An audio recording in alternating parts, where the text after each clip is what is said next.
In this video, I'm going to be talking about my English final essay, and the main focus on my essay was the challenges of finding hope on a broken system, explaining the way minorities overcome obstacles to succeed in a society that it's literally built against them, and how artists can inspire and change someone's perspective of those obstacles, mainly Tupac and his poem A Rose That Grew from Concrete.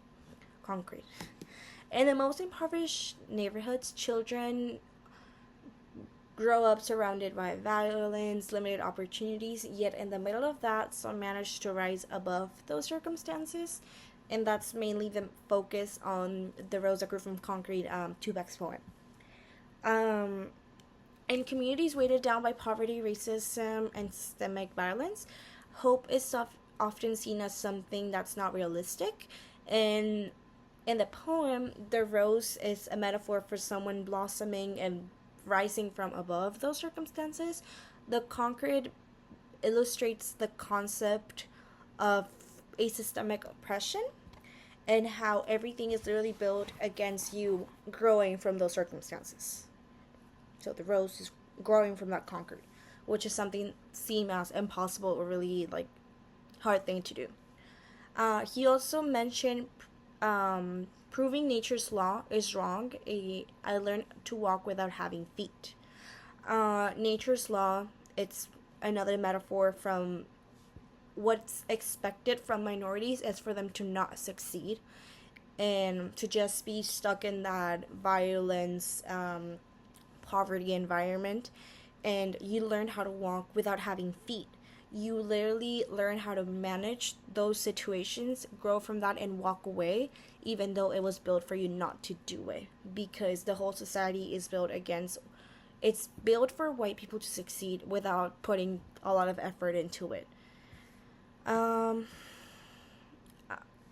many many of those obstacles for minorities can be unfunded schools, police violence, and brutality, and limited access to healthcare, including the social discrimination in the workplace.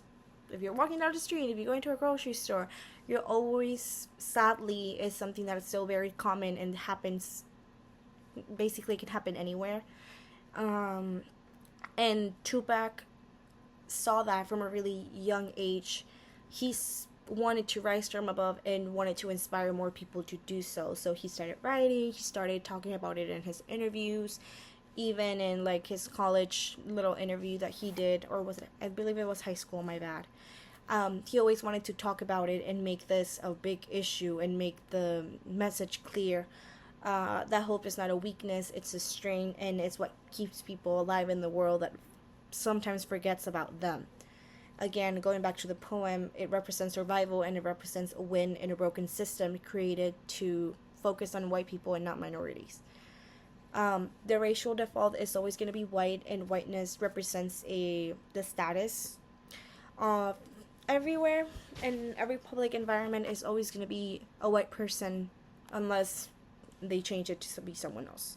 But the default, sadly, in America is always going to be a white person. On my essay, I also focus in the psychological effects of all of those circumstances, especially on young people.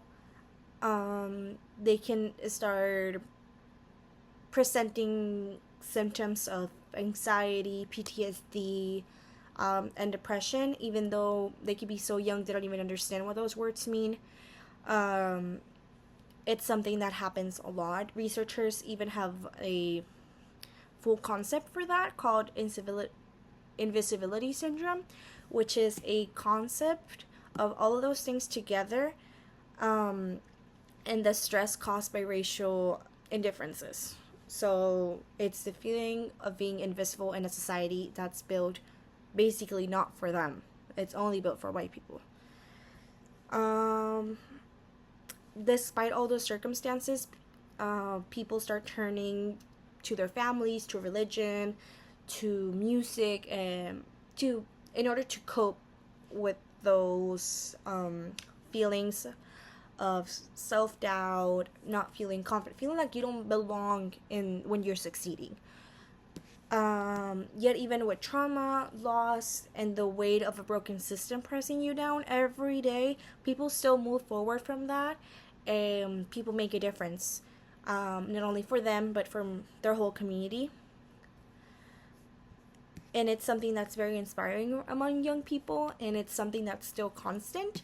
Nowadays, we don't only have Tupac, we have some people that have turned to music, poetry, painting, dance as a form of expression from all of those. They're mostly used as creative outlets, from that resistance and from that healing.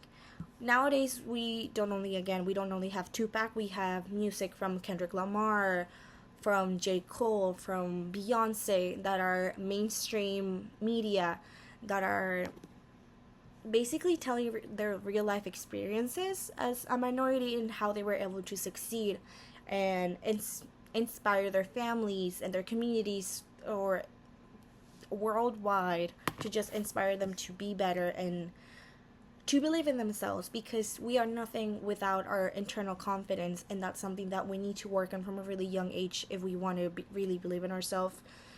No one's going to be with us for the rest of our lives except ourselves, so we need to believe in ourselves. In a world where systems are broken and opportunities are unevenly distributed, finding hope is not very possible. But Tupac's poem reminds us that even in environments growth can still happen through hope and resistance. The psychological toll of systemic oppression, the power of self-belief, and the healing force of art, we see how individuals rise above limitations placed on them. And these are not just stories of survival, they're stories of transformation and how we can always turn our lives around if we believe on ourselves.